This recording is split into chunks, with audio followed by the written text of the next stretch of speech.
Hello, this is Arthur Dahl of the International Environment Forum and a retired senior official of UN Environment.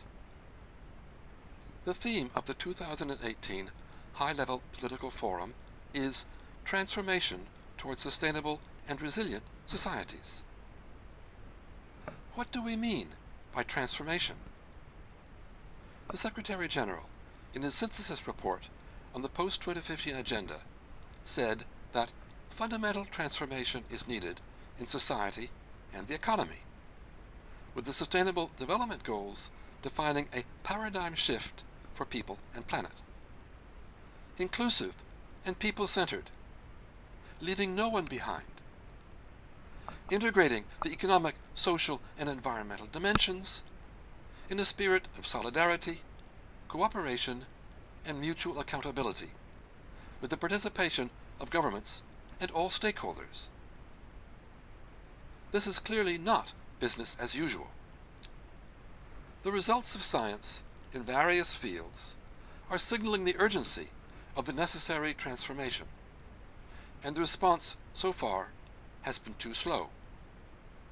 In November 2017, a warning supported by more than 15,000 scientists reviewed the status of the world environment since the first warning 25 years ago, and showed that almost all the trends were negative.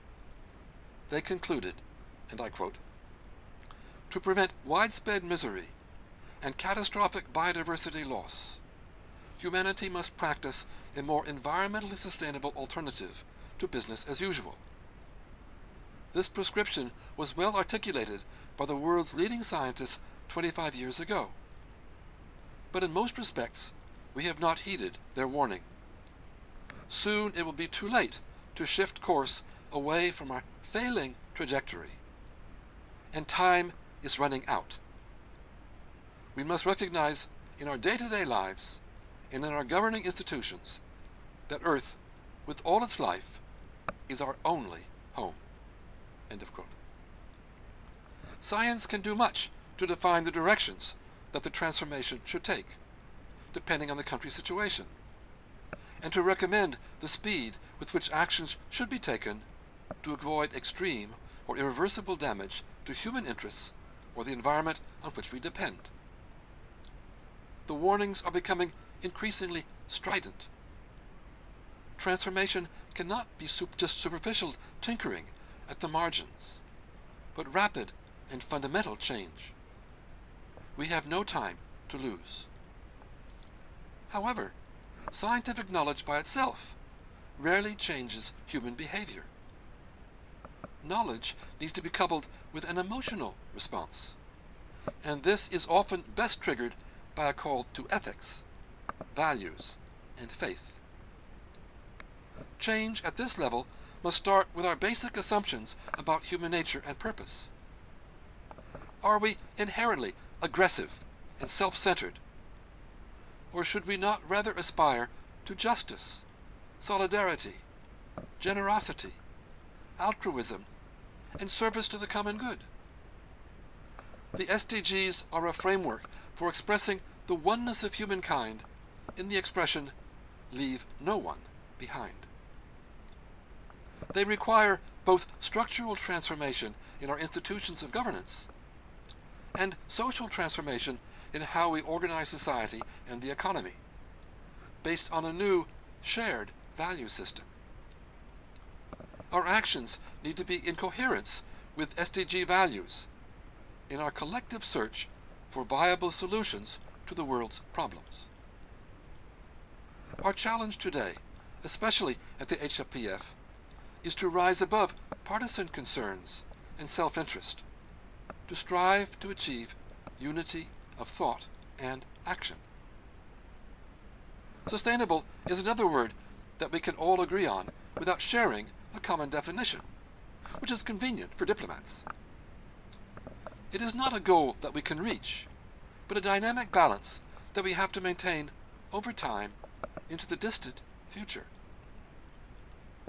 How can a growing, rapidly developing, and not yet united global population, in a just manner, live in harmony with a planet and its finite natural resources? Endless economic growth is not the answer. Neither are fear of the others, marginalization and exclusion of other human beings, and disregard for their suffering. Social distress is inherently unsustainable and a source of insecurity. It is worth also reflecting on the meaning of resilience.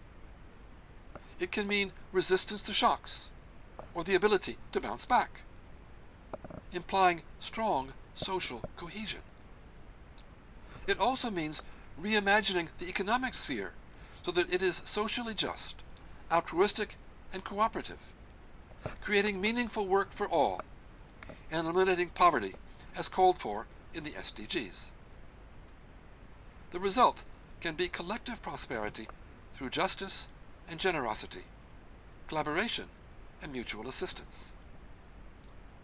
Today, the world still has ample food and economic resources for everyone, but there are problems of access and equitable distribution, with increasing extremes of wealth and persistent poverty.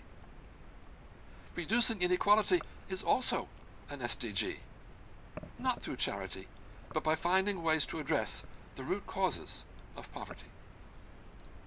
The International Governing Council of the Baha'i Faith has recently written, quote, "The stresses emerging out of the long-term process of transformation from a divided world to a united one are being felt within international relations as much as in the deepening fractures that affect societies large and small. With prevailing modes of thought found to be badly wanting, the world is in desperate need of a shared ethic, a sure framework for addressing the crises that gather like storm clouds."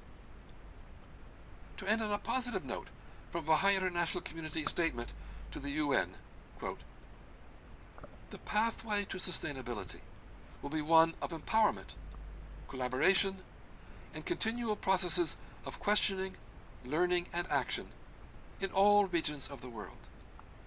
It will be shaped by the experiences of women, men, children, the rich, the poor, the governors, and the governed, as each one is enabled to play their rightful role in the construction of a new society. As the sweeping tides of consumerism, unfettered consumption, extreme poverty, and marginalization recede, they will reveal the human capacities for justice, reciprocity, and happiness." Thank you.